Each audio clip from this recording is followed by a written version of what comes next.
and welcome back. It's round 11, Grand Prix Philadelphia. Brian David Marshall, Marshall Sutcliffe. We're watching Joe DeMestria on your left and Mark Evaldi on your right. Mark Evaldi, one of a dwindling number of undefeated players in this tournament. There are only 3 of them left. Mm-hmm. Joe's only picked up 1 loss.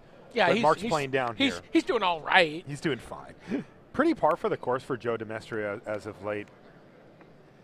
Really been at the top tables constantly. I've been keeping an eye on him over the last few GPs, and I'm a fan. I just think he's a really, really solid up-and-coming player. Yeah, and really grinding very hard right now, looking for those last couple pro points he needs to qualify for Pro Tour Atlanta. Yeah, and he needs he actually has to put up a strong finish too, because he's already got a lot of the top 5 results counted. His top 5 results are quite good. Wow, shields, they are up for Joe DeMestria here. Bill Flydelon right into Guardians of Miletus. Very defensive. Awkward. He's like, form of a water triton. It is. I think if it has Aqueous form on it, you shouldn't be able to activate the red ability. It's no, absolutely not. It should fail. fizzle. Yeah, it should literally just. Psst. We don't have our flavor judge Ben Stark in the booth this round, but if he was here, we could ask him. No, he's actually out on the floor talking to artists and asking them what their inspiration was when they drew certain cards. He's like, "What music were you listening to? What dreams did you have the night before?" Whoa! Speaking of dreams, how about a nightmare? Yeah, Ashiok Nightmare Weaver. This is a card that was central to the match between Joe DeMestria and David Ochoa. Now, it's a little awkward when you have an aqueous form. Yeah, I mean, it's also a little awkward that you'd have a bigger creature. Sure. To hold off on that aqueous form. But still, yeah, exactly. Wow, look at this. What did he draw? What happened? He's got. Is that Hunter's prowess? Yes. Hunter's prowess. It is absolutely. Does that? Do you not draw the cards if you kill a planeswalker? Let me check. Wow, I hope you do. I'm assuming it's player though.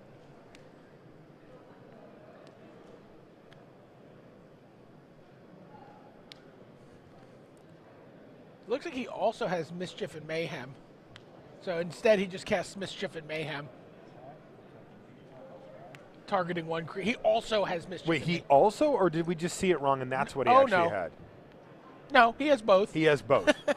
All right. Whenever this creature deals combat damage to a player. So that's why he normally you would sequence this such that you were leading off with the card that targets only one creature. Absolutely. The key thing here being that Joe DeMestria was essentially tapped out with only 1 black mana left, so he had the opening to draw 1,000,000 cards, but he just felt the need to deal with Ashiok beforehand. I think I just would have gone for the cards. I mean, I guess if Ashiok gets too out of control. He's going to go for the cards this turn. Yeah, now he definitely will. I mean, unless he has, an Arbor Colossus or something he wants to play here. Sure.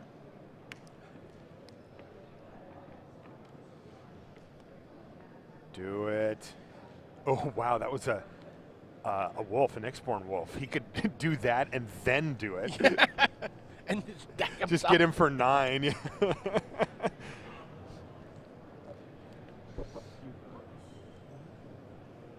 Mark Evaldi's deck is pretty sweet. It looks really good. Really, really good.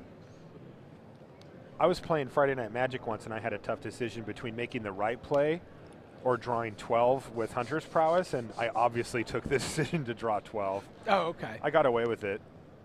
Played badly and were rewarded? Well, it was just a risky play, right? Yeah, my opponent had mana untapped, so things could have gone awry for me, but I couldn't resist, and then I discarded 5. So Joe DeMestria takes 5 here. I'm a little scared to not use the Hunter's Prowess there. Again, while my opponent's tapped out, it's tempting. Against a black player. Yeah. I mean, there's not a lot. You have to start going up into the rare category to get black, just, blue, kill you. You could just get bounced. You could, That's a much more likely. Anything could happen here. That is much more likely. If Joe leaves a blue mana and a not blue mana up, you just can't really go for it. Interesting. Now you can go for it. You can, but Joe, interestingly, has left black up for like Bile Blight representation, or maybe. Sure. But that doesn't Bile do Blight enough doesn't here. do it here, No. So the fact that he's left black actually just clears the way here. Joe could have tapped his mana such that he left up blue black, and then he might not have been able to do it. I would have left blue black up there. You know, sure. Mark might not have been able to fire that off had Joe done that, but he didn't, and he knows that the way is clear enough. So he gets to scry first. Gets to scry one. No, insulting. I don't want that to be one of the 6 cards I'm going to draw this turn. Yeah. 1, 2, 3, 4, and 5. Not too bad. One more? Sure. Wait, why did he get that high? Let's see. Oh, we forgot about the It was the 8? We forgot about the next 4 wolf. 4, 5, 6. Okay, I thought it was 7. It's actually 8, yeah. Or 7, right? 3, 6, 7, 8. It's 8. Okay. He's got 8 cards that turn. He already had 1 or 2 in his hand as well. This is ridiculous, BDM. Those are the lands. This is just insane. That's got to feel good. Oh, man. I'm not going to lie. I'm quite jealous. I'm like absolutely jealous here. And again, he got to do both of the things I want to do. He got to scry 1 and draw 8. Draw 8 cards. Those are pretty equivalent things. Check both of those off that. I mean, by the way, Mark Evaldi, though, is at 12. He is within range of something bad happening. Which is interesting because Joe's at 8. And with a million cards in Mark Evaldi's hand, I mean, you got to figure there's ways he can interact here. Was that Sea God's Revenge? Yeah. Sea God's Revenge is not amazing great here. No. Doesn't really do a ton. Has Sea God's Revenge come down for you overall? Is it like since the early stages? Yes. Absolutely. Yeah. Yeah, I still think it's very strong. But not necessarily a windmill first pick that right. it was. Where I was before, yeah. It might have been because of Born of the Gods as well. Or it could just be because of Bestow. Yeah. Like, also, as people have gotten more efficient in how they play. Mm-hmm.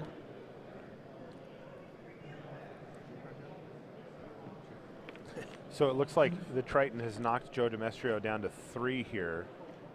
So the question is, does Mark Evaldi, can he put up enough defense here to just, block? How many turtles can I summon? Well, how about a spider for starters? That's a nice start.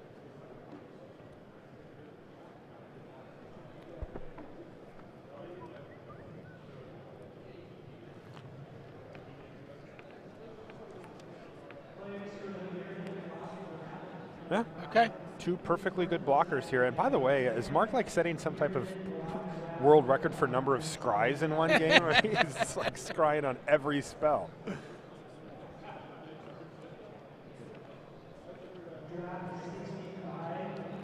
So there we see a Lash of the Whip. Lash of the Whip can kill the spider unless Mark's holding Aspect of Hydra. I don't know if that's enough, though. It's not. I mean, he's still not getting to 8 here. And he must. He does have Lash of the Whip. Does that actually prevent the Nyxborn, the Crackling Triton from killing him? Yes. Because that's a 5. It's 5, so he can get it down to a 1. He can fog it, as we say, for a turn. Yeah. Not the full fog. Doesn't look like that's his plan. He's another Gray Merchant or something here. Oh, he's got a mnemonic wall? He does have a mnemonic wall, but I don't think he has anything in his yard. Oh, no. Lash of the Whip.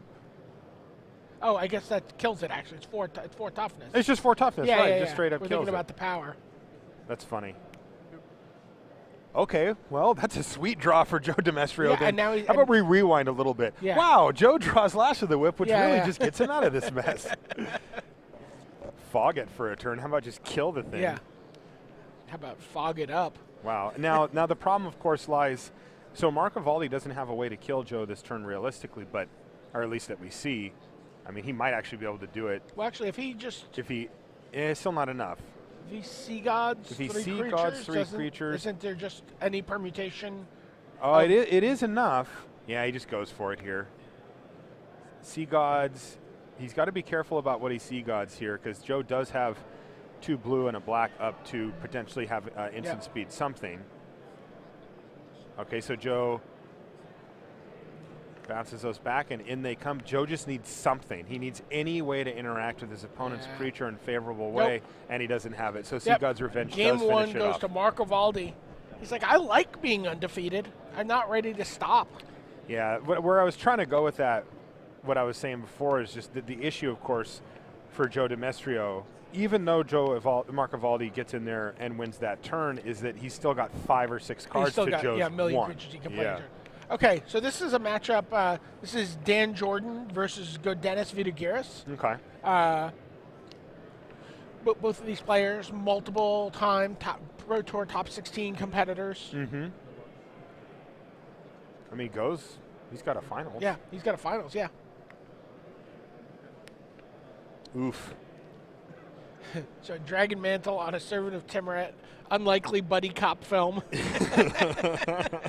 But more importantly there, Lightning Strike taking down a Wingseed Rider before it can get out of hand in any way. Ooh, but it looks like he may have led with his second best 3-mana spell there. How much do you like Daxos of Meletis? I like Daxos a lot. Yeah? Yeah, because the thing is, in the blue-white list, like, sometimes he just can get in there if your opponent's like green or something and you can just start attacking. But if he can't, you just start suiting him up. Yeah. I mean, he wears pants real well. You've got, a bunch of bestow creatures in your deck that can make it so that they can't block with their big things, and he's bigger than their small things. And next thing you know, he's just hitting them. And he hits a couple of turns, and the game starts getting away from you pretty quick. Very Night Veil Spectre-y. Yeah. Wow, this is interesting. Yes, it is very Night Veil Spectre-y. I mean, it obviously isn't as good as that. No, not even close. This is interesting. He did not cast Daxos. The bag. He did not cast Elite Skirmisher. He just led with the Resco Sun Guide. So he must have a 2-mana spell that he wants to try to resolve, maybe a Stymied Hopes, maybe perhaps a Voyage's End. Now, I think if you're sitting... Last Breath? Last Breath won't do it. Last Breath will not do it necessarily, right? He can't just fire it off, at least. But if Go were to tap a bunch of his mana, then it could do it. Ooh, Go's got Hero's Downfall, Perforos' Emissary in hand.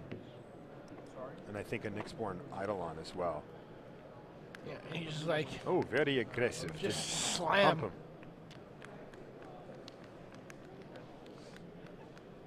And a Nyxborn Eidolon. Interesting. Yeah, it can trade for the Sun Guide to prevent any type of racing here. But so weird. He did nothing. What was it? What am I missing here? I did see Daxos, right? He could have cast Daxos that turn, but instead he decided just to go for the this might not be game 1. This guy could be in game 2, and maybe we haven't heard from our floor reporter what game this is. Maybe he's already, has a sense of how much removal's in Go's deck. Okay, and you're thinking he's maybe just testing the waters? Possibly, yeah. Okay. I mean, I don't like it, but you might definitely be right. Because you got to figure if it doesn't look like he was holding a 2-mana trick. It's just strange. I mean, maybe he was just representing it. Maybe he was just like... I mean, Go didn't play around anything. Go tapped out fully. It's just like, sure. Might have a Retraction Helix in hand, but that wouldn't have done anything because his Sun God was summoning Sec. Right. Yeah, I don't know. Yeah, I think the trick he has is Retraction Helix. Okay. I don't know. I don't get it.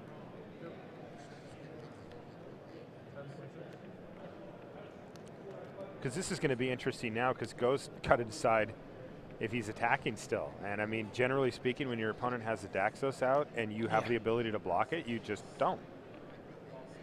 There's a lot to read there, Go.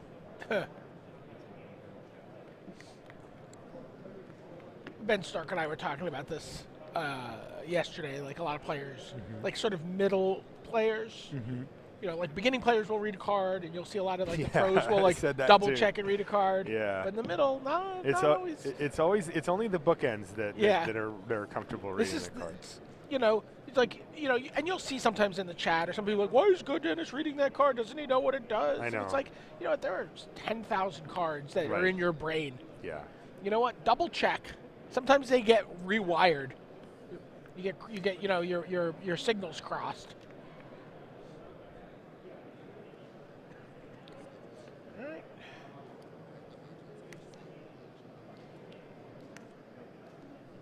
Sends in Daxos.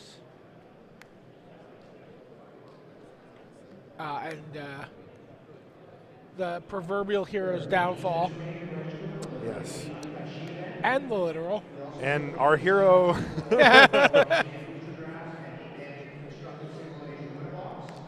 He's just too big with that axe swing.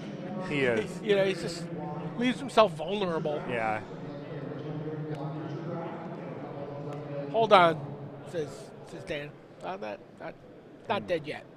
Mostly dead. But it will die, right? Mostly dead.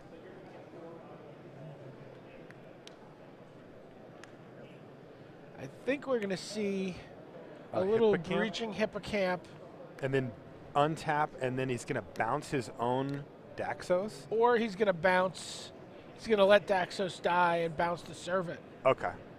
Get rid of that Dragon Mantle. Sure. I mean, it is applying a lot of pressure. Okay. Yeah, Cute. yeah. Not as amazing as it could have been. But you know, let's go back and look at the match between Evaldi and Demestrio. Okay. I think those guys are going into game 2. So Apparently they're on turn 5 in game 2. All right. don't worry about us having fun, Rusty. Just go back. So, Coastline Chimera with an Nyxborn Eidolon, Baleful Eidolon, you know, acting as a stop sign. Yeah. And it makes a great stop sign Yeah. against these green-based Oh, decks. yeah, It's so good. Like, Sun-Sharded Warrior just never gets through. Stone Charter Warriors just like hanging out at the Temple of Deceit. Yeah, like I would is he just still attack out there? with it. Is he I would still just out there? I would just start attacking. All right, with yeah, it. yeah, I would absolutely You attack just that. battle with it. You're just like, look. Though I have to say, he does have the Wave Crash Triton now. Yeah, yeah. And that absolutely could be a big part of I his think we're plan gonna next see. turn. I think we're gonna see the Mischief and Mayhem. Oh no way! That same Next play turn, again. yeah. That's coming up more and more. And if that happens, then it's huge. Literally. He gets in for 8, 9, 10, 11, 12, 13, 14, 15, 16, maybe 17 if Joe has nothing.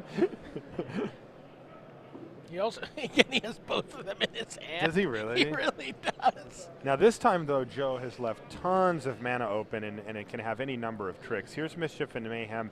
Target here, target here. Now I see that Joe's got a Lash of the Whip, so hold on a second.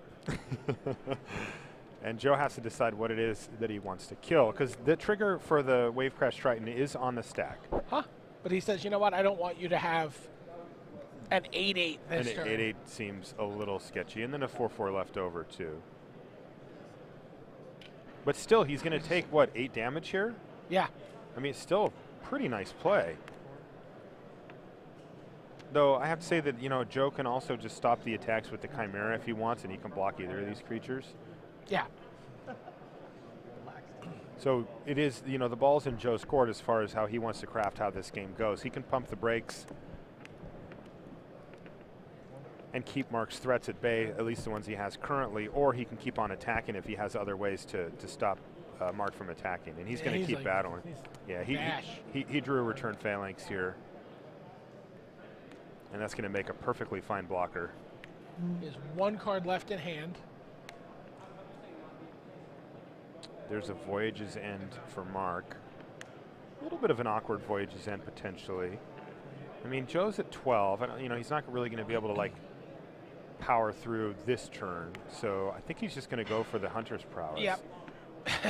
I love this. The question is, does Joe have it? Again, I mean, this is such a risky play, but he's got to go for it, and Joe just needs some way, and he doesn't have it. Joe's got to be frustrated with that. And sure, draw 4. And I don't think Evaldi's played a land yet this turn. So I think he did, actually, because I think he used his Unicorn think last okay, turn okay. for the Mischief and Mayhem. Unless he, yeah. He's like full grip. All right, Shipwreck Singer. Pretty sweet. It can be. How good is it here? I mean, interestingly, Marco Valdi still doesn't have like a big hitter. He's made big hitters through spells the last 2 turns, but he doesn't actually have like a big hitter. What's next? Warriors lesson? No kidding.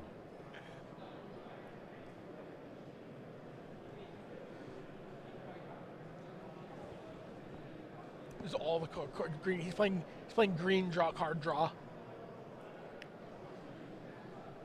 So Shipwreck Singer does come down. And breaks, they have been pumped. Joe Demestrio says, okay, I'm respecting this Wave Crash Triton. I'm not attacking you at all. He is stable, but again, the same problem that we had before, you know, Joe Demestrio has to consider Sea God's Revenge here. Yeah. Which is what he's doing. If he gets Sea God's Revenge, he'll still have the Nyxborn Eidolon to block.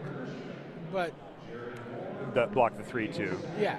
What do you see? I'm just saying, but like that's, I guess that's, I mean, it's fine. Yeah, trades. He only takes 2 damage in that case. Like, it's not too bad. He's got 1,000,000 mana. He's been playing all of his mana every turn just to make sure that in case he does get revenge, he can recast all of his threats. You can also just Sudden Storm the Chimera. Actually, does he have Sudden win? Storm? Yeah, he's got Sudden Storm. I guess he's got to worry about the card. He can I don't know what he has in his hand. What's in his Sudden Storm and Voyage's End here. Does he have Sudden Storm and Voyage's End? Yeah. Oh. I'd probably do that.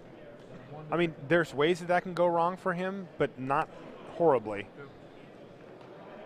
Yeah. It's definitely a Sudden Storm up front. I'm pretty sure it's a Voyage's End in the back. Yeah, I think I'd... I mean, there is 5 untapped mana on the other side of the table. Yeah, only 1 card. I like your... I'd just go for it. The Shipwreck Singer's sick, right? Yep.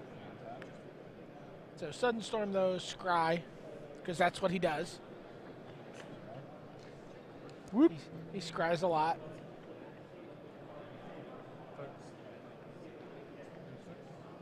There it is. Voyage's End on Shipwreck Singer, and this is a lethal attack. 3, 4, and 5. And Scry, because that's what he does.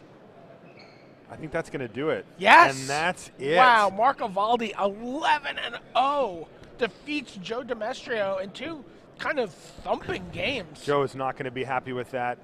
Of course, he's a sportsman, but you look at that face, shaking his head. He is really displeased with that loss. Well, again, I mean, his deck is kind of awesome. Okay. Wow. Good timing.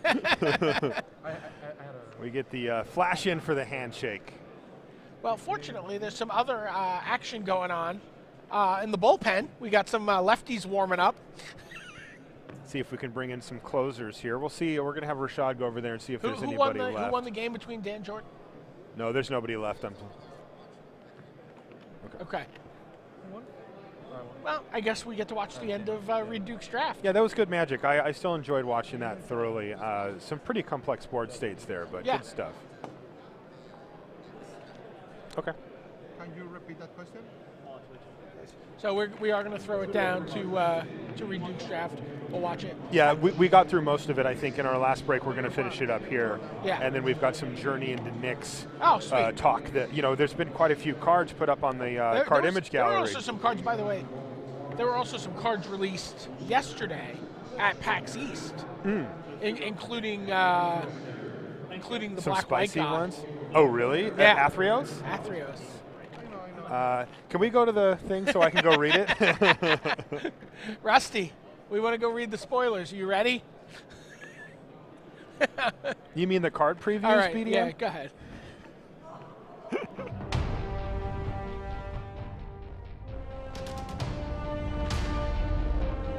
Also, he took Tromacratus. It's like that's once you take that, it just sort of leans you hard in a different direction. No, I agree.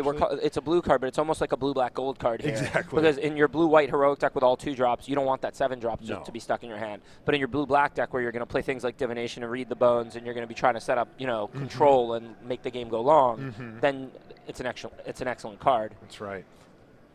Yeah, it'll be interesting to see how this goes. I mean, there's a lot of things that could change the direction of his draft here. I mean, my assumption, if I'm in Reed's seat here, is that I'm leaning white. Like Yeah. at this point, I looked at my pile and I'm just like, my black cards are just very forgettable. I have really nothing pulling me in that direction, except for Tromacratus. And I don't really think Tromacratus is like a big pull, right? No. It's not a, it's not a card that you're just like, well, I got this, now I must play it. It's not an Elspeth. Or No. anything like that. Tromacratus is an okay finisher. Yeah. I mean, it's a good finisher, but Yeah. a finisher only has so much value. That's right. All right, so let's see what Reed picks up here. Maybe you can get a look at the rest of the table. There's Joe Demestrio to his left. You see Christian Calcano, David Ochoa. It's a nice pod one. It is. Yeah, this is a tough draft pod for sure. David Ochoa is awake. I saw him with his big jug of coffee, just patiently waiting for the draft judge to announce. This is on, right? It's on.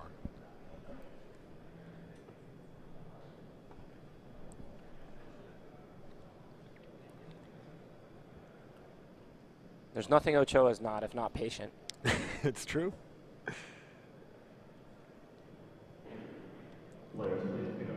All right, here's Reed Duke's pack 2 pick one. Let's see what he gets. All right, an observant, I'll say it. Ooh, and a hopeful Eidolon as well. And there's also the Gray Merchant. So this is interesting. Yeah. We talked about this, and now he's kind of forced to make a decision. Does Reed want to be blue-black, or does he want to be white-blue? Yeah, it's rough for him right now because It really is. it's not like there's a clear keepsake Gorgon or Foundlix leader.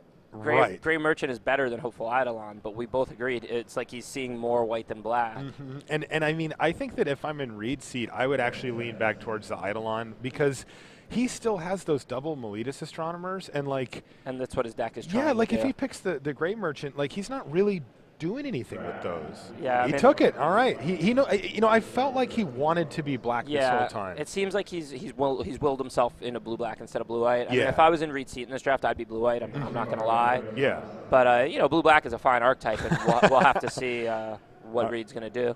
All right. So at first, I thought he was just going to get the daggers. He gets here. rewarded here. He does get rewarded here with Shipwreck Singer. Shipwreck Singer is excellent. Yeah, it's just funny because he got past the Wingsteed Rider, Yeah. but then there was a Voyage's End right behind it. But now this is an interesting question: Shipwreck Singer or Voyage's Oh, End? just Shipwreck Singer. Okay. I mean, if he's definitely blue-black, if it's not a question of being blue and then seeing white or black, Shipwreck Singer is considerably better than Voyager's End. Okay. Shipwreck Singer it's hard to get premium 2-drops for control decks because Yes. you don't want to play bad 2-drops. And Shipwreck Singer is an amazingly powerful card that you can put into play on the second turn. That's right. So he does, in fact, slam that Shipwreck Singer and really does solidify himself as being that. And then he gets past another Wingsteed Rider. It did seem like white was open. It did. And he didn't even take the Sun Guide. I can't even imagine how much white you could see in this draft if you actually cut it off a little more. Yeah, I mean, it's tempting to go down this path, and you don't want to go down it too far. But, I mean, look at this blue-white heroic deck that he's being shipped here. Double Wingsteed Rider. Now there's an Ordeal in there, too. Yeah. And I imagine he's going to take the Ordeal because he's got the Miletus Astronomers, and it's still not a bad card in a blue-black deck. It draws cards. Obviously, the Wingsteed Rider is a much more exciting card. For sure. But he does, in fact, take it. And Reed Duke has decided on his plan, and he's going with it. So let's see how the rest of the black is flowing. I mean, I think that the thing that would make me nervous is what you mentioned before, Ben. How much white seems to be going around. Yeah, and but also that he saw, no asphyxiates. Not even that Servant didn't come back. There just wasn't much black going around the table. No, I'm not sure. I'm not sure honestly why he leaned this direction. It must be personal preference. But now that he's there, he's certainly going to draft blue black with that Gray Merchant, with that Shipwreck Singer. And now he's stuck taking a Fleshmad Steed here. Yeah, I mean, unless he thinks he might splash white, but I mean, I don't think that makes a lot of sense. Okay, it does look like he's leaning in that direction too. I mean, he figures. I mean, I don't hate that pick because you're missing out on a Fleshmad Steed, which you're not concerned about, especially when you already have multiple 2-drops, which he does. Yeah. But, I mean, also, splashing is kind of dangerous in this format. Yeah. There's not great fixing. It's not really the kind of format where you splash a lot in draft. That's right. Now, it looks like he's going to pick up a Scourge Mark here, fairly unexciting. Not too bad with the Miletus Astronomers. You can get some velocity going, but that's not great. No, it's not a great card, but he definitely has to take it. I mean, if he's going to play double Astronomer as his 2-drops. And the nice thing about Astronomer in the blue-black deck instead of the blue-white deck is a 1/3 body is more appealing because it blocks better than it attacks. Yeah.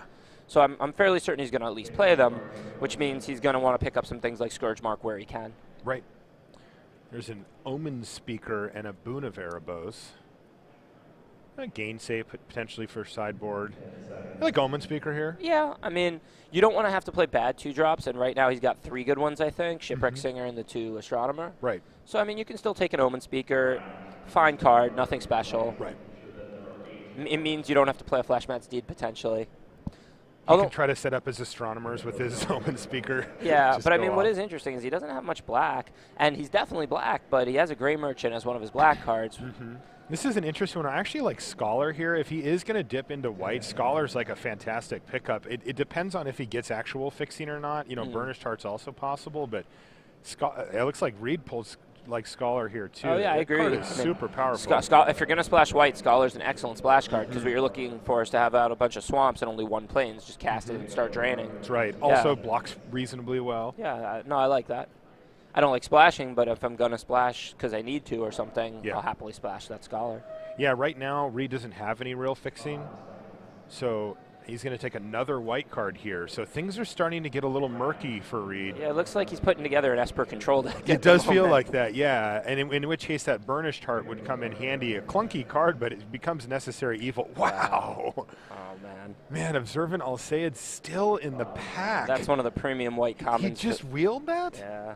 One of the premium white commons for the blue-white heroic deck. It is, and Reed has to just shrug and take Fate Foretold here, which will make the cut in his deck most likely, but all right.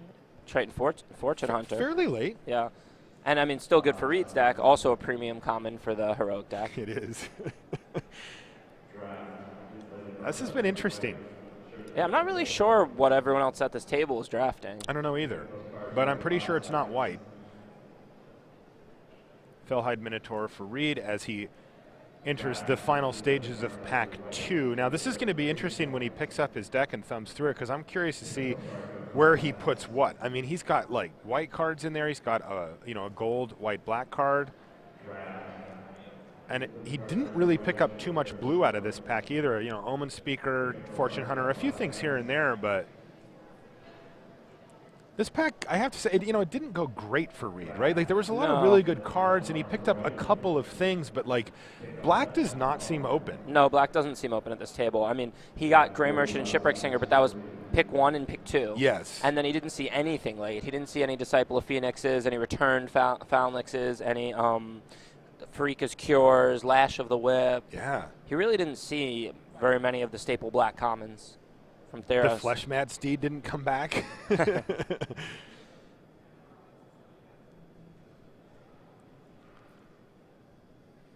So Reed's still looking through his list here, and unfortunately, I mean, I think his black is just kind of bad at this point, right? I mean, you look at his black cards, Gray Merchant, obviously very good, but it needs help. Yeah, Shipwreck Singer's very good. Shipwreck Singer's fantastic, but that's a blue-black card. Otherwise, he's got like Fellhide Minotaur, Eye Gouge, Scourge Mark, Weight of the Underworld. Like, these are just not attractive cards. No. Like, it almost feels like he is blue-white begrudgingly so, like. Yeah, I mean, he is blue-black, but his black isn't very good. Yeah, okay, That's fair just enough. reality. So let's see if he can improve that situation. Ochoa casually drinks half of a coffee in one sip. There was this dessert buffet in Japan where Ochoa he texted us a picture, and it was a giant plate of dessert food, and we were like, oh my God, how could anyone eat that, Yeah. And then 3 more pictures, like it just came in, one after another after another. Apparently, they have an hour and 15-minute time limit there, and he was able to fill 4 giant plates of dessert in that period. The man is a machine. He definitely has some skills. Rashad's given us a look around the room here. You see Rusty Kubis, he's one of our video technicians. He's actually filming David Ochoa draft, and you see BDM behind Calcano. He's filming Calcano draft. We are going to be bringing you those drafts. Oh, that's as awesome. Well. Yeah, so we love watching people draft. Yeah. And people so at home excited. love it too, so I'm super stoked. And we've got Ben Stark in the booth. Like, we're watching drafts. I could not imagine a better way to spend a Sunday. I get to sit here and watch a bunch of pros draft. Yeah, it's fantastic.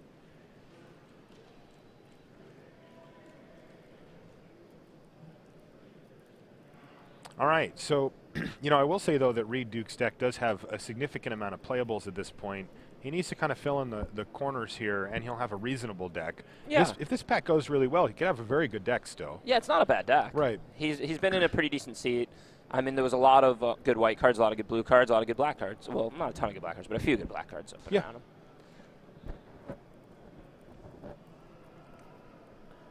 I just kind of want to see those astronomers go off. Like, I've never really had a deck that was great for an astronomer. Yeah, I feel like when it comes to something like astronomer, a lot of people see the upside and not the downside. Yeah. Obviously, if you're chaining enchantment into enchantment on it, that's really strong. But it's not that hard to whiff, even if you have 7, 8 enchantments. It's true. So I think that it's a bit more of a gamble, and it's better to just go with the more solid value cards like Retraction Helix. Also, I mean, it's not the most attractive thing to put bestow creatures on. Like, it doesn't have evasion. It doesn't get bigger. You know, you're kind of, you know, you made like a 2/5 or whatever. It's fine, but right. You're not exactly killing your opponent. Another Shipwreck Singer. Another Shipwreck Singer. He's found a Read the Bones. What's his rare? Did we get back there yet? Artisan of Forms. Artisan of Forms. Oh, right in the front. Sorry. I mean, Artisan of Forms is okay. I'm fairly sure this is an easy Shipwreck Singer for him. Yeah, it looks like it. When you're playing blue-black in this format, you're just like praying to open Shipwreck Singer. Yep. Because it's like I said, Control always has that problem of you don't want to play bad 2-drops because you're looking to make the games go long, but you want to do something on turn 2 because you want to add value to your board and you don't want to fall too far behind. So Shipwreck Singer is like a dream come true for blue-black. Yeah, it kind of warps the board in your favor. Now there's a Read the Bones there that Reed would love to get back, but it doesn't feel like it's going to come back based on what we've seen. No, I would bet against that tabling. All right. This is where hope is still alive. There's a Voyage's End for Reed. Wow. Sphinx. Prognostic Sphinx. Fantastic. Yeah. He's going to have to pass a Griptide in a Voyage's End, but he could not be happier to do I so. mean, whereas it's unclear whether he was really seeing better, white than black and whatnot. It is clear he's seeing blue. Yes. He's just in a blue seat. He's been in blue since the beginning, and it has not let him down. So picks up a sweet rare here with Prognostic Sphinx. Prognostic Sphinx is one of the best rares in the set. It's hard to kill because they can just discard a card to give it hexproof. It's costed very reasonably at 5 mana. You don't lose with it in your hand like some of the 7 mana rares. Right. And if you've ever been on the bad end of a Prognostic Sphinx, once they attack you once and do that Scry 3, you're just like, great. Yeah. This is not going to end well for me. No, they're pretty much assured to draw a spell every turn for the rest of the game. Wow, and then just a bunch of nothing here for Reed. I mean, he can pick up a sideboard Dark Betrayal or a Splash Scholar or Hopeful Eidolon. Right. But there's not, I mean, he went from picking up one of his dream cards in second pick to third pick, kind of just nothing. Right, well, he's really needing there to be blue cards in these packs because, as we've been noting, it doesn't really seem like he's seeing black cards. And there's no blue cards in this pack at all, just 0. Yeah, and the ship has kind of sailed on him being able to play white. So now he's kind of got to be either fortunate that a pack opens really deep with black or that there's just blue. Okay. But blue is pretty deep, and there is a lot of good blue cards in Theros. Yeah. So hopefully he can look at Voyage's End or Griptide, Nimbus Naiad. All right, let's see what he picks up. Whoa! Speaking of blue cards. Master of Waves for the guy who's hardcore drafting blue. I mean, this also has a couple of really nice black cards. Yeah, and Grey Merchant, one of the premier black cards. So that it's surprising to see that there fourth. It is. But does Reed have enough black for Grey Merchant, or does he have more blue to play the Master? Yeah, I mean, you got to figure Master of Waves is pretty easy picker, I'd think. Sip of Hemlock also would go in Reed's deck just fine. Yeah. All right, so kind of frenetic picks here, but some really nice stuff for Reed. Now he's actually starting to see a little black towards the end of this draft. All right, and he has 2 good options with Baleful Eidolon and Lash of the Whip. I like the Eidolon a lot. Yeah, I like the Eidolon for sure. With the double Astronomer, it's cheaper. Baleful Eidolon's great. Yeah. Baleful Eidolon, definitely what he's looking for here. Lash of the Whip is fine. He'd probably play it, but it doesn't add really any synergy. It doesn't really offer him much. All right. So things coming together for Reed here. Yeah, he can sort of kiss that white splash goodbye and just get down to business with blue-black. Yeah, this has been a good pack for Reed. Oh, there's something at the back. What is that? It's a Cavern Lampad. It's not exciting, but, It is not. if you're going to have to pick up a moderate playable, it might as well be an enchantment when you're on the double Astronomer plan. True. Yeah, I've seen Cavern Lampad be a serviceable finisher against the right deck, but it's not a premium card by any stretch. No.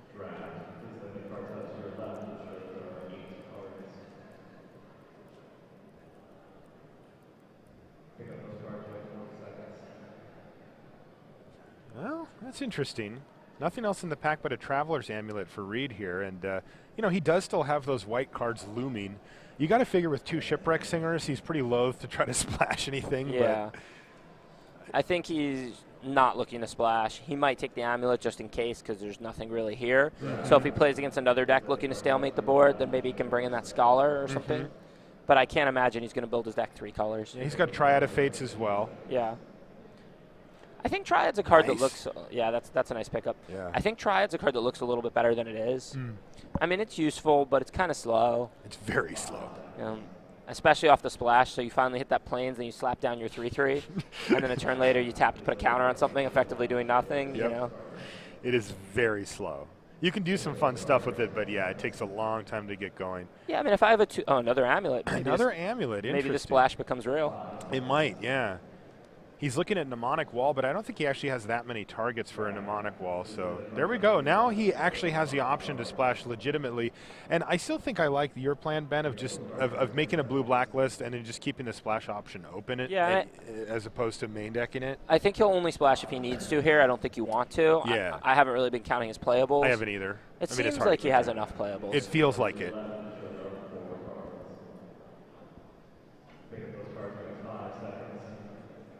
Wow. Wow. Maybe he does. I mean, double Scholar is so tempting in a deck like this. And with double Amulet, he can throw 1 plains in there and have 3 sources for double Scholar and a Triad. Yeah, this deck build's going to be interesting for Reed Duke for sure. He, if he's just got a super solid blue-white list and or blue-black list and he feels good with it, I don't think he really needs to dip over. But if there's any sketchy includes that he's just like, I really don't want to play this, I think we'll see him play white as well. Yeah, I think it just comes down to number of playables because he doesn't need the Scholars as far as finishers go. Right. He's got the I can't say that card. Troma Kratos. I cannot pronounce that card. Yeah. And he's also got the Precinct Chimera and the Prognostic Sphinx. So he can definitely close out a game. Yes. And even Shipwreck Singer, as a 2-drop, it doesn't close out the game on turn 2. But if it's alive later in the game when you have a lot of mana, make that attack, make that attack, make that attack, -1/-1, all of them, block, block, block, block, block. Play hungry hippos with your opponent's creatures. Yeah. All right, so real quick here, Ben. Thoughts on the deck overall? If you're sitting in Reed's seat, with Ben 1 Stark. to 10. Hey, Ben. Hey, everyone. How's it going? Great, and we're going to be taking a look. So we've got the card image gallery for Journey to the Nyx queued up here, and Ben, you and I are going to be taking a look at quite a few of the fresh cards from Journey into Nyx. So let's waste no time and dive right in. Ajani's Presence costs a white mana instant with Strive. So a new mechanic. We haven't seen this yet. Ajani's Presence costs 2 and a white more to cast for each target beyond the first. So feels like a kicker variant. You can pay more mana to have to do this multiple times.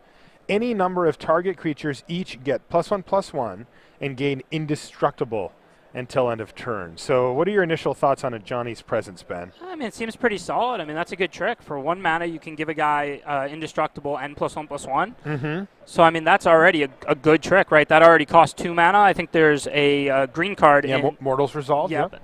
And so now when you add this Strive ability to that, you have the ability to save 2, 3, 4 creatures at the same time. That's not going to come up that often. Mm-hmm. But 1 mana, I'm speaking about limited right now, 1 mana to do that is already good. And now the fact that you have the bonus of being able to pay 4 or 7 mana and save 2 or 3 creatures from death at once, that's just a strong card, a strong trick. Speaking of limited, one thing that comes to mind instantly here is, of course, the heroic mechanic. This does target each of those things. Oh, so, wow, yeah. Yeah. And even for Constructed, I mean, the Supreme Verdict, the Wrath of God type effect in this format destroys, and this card's going to give indestructible to your creatures, so you're going to be able to spend 1 mana and save your best creature from Supreme Verdict, or 4 mana and save your 2 best creatures. Yeah. This certainly seems like a card that's going to make a splash. Yeah, it seems pretty good. All right, let's move over to another card that will make a splash whenever it's opened. I'm assuming this is more of a limited card, although I could see it potentially as sideboard in the right metagame for Standard. It's Dawnbringer Charioteers. 2 white for a 2/4 flying lifelink human soldier, and it has the really nice heroic ability where when you target it, it gets a +1/+1 counter. I agree. This thing's savage. Yeah, I agree with you completely. I mean, I don't think this will see that much Constructed play, but in Limited, I am scared. I do not want to play against this. I mean, it's going to be sweet to have. It's like build your own Baneslayer Angel. Right. If you enchant it once, bestow one creature on it. Let's say you bestow giving it +2/+2. Now that's +3/+3, and since it already has lifelink, you're talking about a 5/7 flying lifelink. Right, which is like the interesting thing about lifelink in that scenario too, of course, is that it makes it so that you can keep attacking and not fear death on the crackback. This is going to be a automatic first pick, a real limited powerhouse. Especially given that it's white and it fits so well into the white deck that exists already. It's not like you're shoehorning in this like raw power into a deck that kind of doesn't want it. This absolutely fits perfectly into the deck you're going to draft anyway. Right, this is already what the white heroic deck was trying to do. Yeah. And, I mean, this is just, I mean, if you look at Wingsteed Rider, that's considered one of the best white commons for that deck. And that's a 3-mana, 2/2 flyer with the same heroic ability. Well, you'll pay 1 for +0/+2 and lifelink all day in Limited. Lifelink is a strong ability in Limited. That's right. So I mean, now it's just way better than Wingsteed Rider, which was already a first pick quality card. All right, let's take a look at our next card. It is Godsend. Now, this one's interesting. It's a mythic rare, and it's a legendary artifact equipment. So I got pretty high hopes for this when I read that tagline. It's 1 white to cast, and it costs 3 to equip. I always look at those two things first before figuring out what it does. So 3 to cast, 3 to equip. We want this to do a lot, right? I mean, that's steep. That's a great analysis because a lot of people, when they see these powerful equipments, they just get caught up in how much they can do. But considering you have to pay for it, to cast it from your hand, and then pay for it again to equip it, and then maybe the first time you equip it, they can bounce the creature or something like that. Yeah. You have to pay to equip it again. When you start talking about expensive equipment, it really has to do a lot to be good and Limited. So let's see what it does. Well, that's a great start. The equipped creature gets +3/+3, so it becomes just massive. And it also gets, whenever equipped creature blocks or becomes blocked by one or more creatures, you may exile one of those creatures. Jeez. And opponents can't cast cards with the same name as cards exiled with Godsend. Now, that won't come up in Limited too much, and thankfully Godsend won't come up in Limited too much because this thing looks like a house. I got to be honest. It does a lot, and it looks pretty powerful. But you are paying for it, as you said in the beginning. And I'm not sure that this card is going to be like a powerhouse. To be honest, it's hard to evaluate, but it does a lot. But you're paying a lot for it, and I feel like I would almost rather just bestow like a 4 or 5 mana bestow creature onto a creature in Limited than pay 3 for this and then pay another 3 to put it on it. I mean, I'm not saying that you're not going to play with it. But I'm just not, like, for example, that other card we just looked at, I think that card is better, the 2/4 fly. Yeah, I mean, I think this card may be good, but I don't think it will be one of the best rares in the set or anything like that. See, because the thing when I see a card like Godsend is I think about the longer game, right? Like, because I'd prefer a tempo play in the early to mid games as well. But, man, this thing just cleans. Like, they can't attack you, and they can't block this. And, and any creature becomes massive. Yeah, it is really good that it has the ability for when it blocks, too. That it's just going to exile anything it blocks. Yeah. But it's still pretty slow. Like, you're going to be very slow. Pretty far behind if you play a guy, play this, and then equip Godsend onto the guy you played. That's 3 turns. Yes. So if you did that, and they went, say, play a guy, and then sudden storm your Godsended creature, you're out. You're way behind. You're way behind. So, I mean, I could definitely see using this, in decks with a lot of small creatures, needs ways to close the game, and the white deck has a lot of small creatures. Yes. So, I'm pretty sure this will be a good card. Yeah. I just don't think this will be on par with some of the best cards, some of the mythics like Elspeth or one of those game-ending automatic windmill slam mythics. Okay. Yeah, so... But I've been wrong before, and I'll be wrong again. It gives you a lot, but it asks a lot. Exactly, so let's take how I feel about it. Yeah, let's take a look at Sightless Brawler here. This card's really an interesting one. I got to write about this for the column. It's funny flavor-wise, too, and I know that you're really into the flavor of the cards, Ben, so we'll make sure to highlight that. It's 1 and a white for a 3/2, and it says Sightless Brawler can't attack alone. Because it's blind, like it needs to see the guy leading him into battle. Oh, I get it. But it can block. Yeah, well, I know you get it. And then it's also got Bestow of 4 and a white. Enchanted creature gets +3/+2 and can't attack alone. Now, this card's kind of weird, though, right? Like, yeah, it's a very interesting card. Like, you want to play it on turn 2, and you're like, sweet, I get a 3-power guy on turn 2, but in most scenarios, he can't attack. Yeah, it's a very interesting card. Clearly better in a defensive deck than in an offensive deck, because, as you said, it can block alone. So it's like almost a 2-mana 3/2 defender in the early game that can then go on and swing. Right. And it's got that nice bestow ability so that later in the game, you could build something big instead of putting a 3/2 out. But later in the game, you're not necessarily needing to give something +3/+2. So I imagine that this will fall under the moderate playable category in Limited.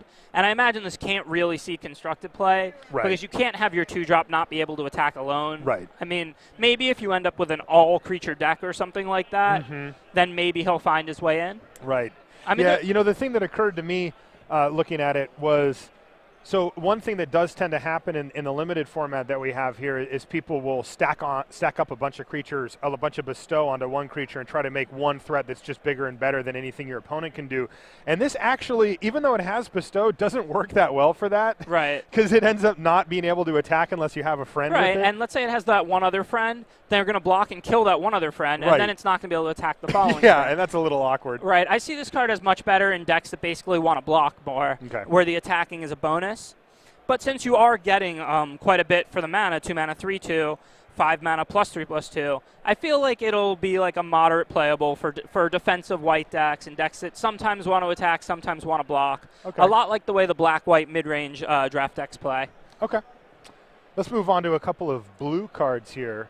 This first one's really interesting. It's Crystalline Nautilus. It's 2 and a blue for a 4/4, so I'm interested. Yeah, of course. You got my attention now. It's also got Bestow for 5 mana, 3 blue, so this is all great news so far. It's got a special ability, which is actually a drawback. It's when Crystalline Nautilus becomes the target of a spell or ability, sacrifice it. Pretty brutal drawback there. Does that take this thing out of playability? You know, it's very similar to the Phantasmal creatures that had that ability in some of the core sets. And they were sometimes good and sometimes bad, mostly just depending on how many cheap ways there were to target.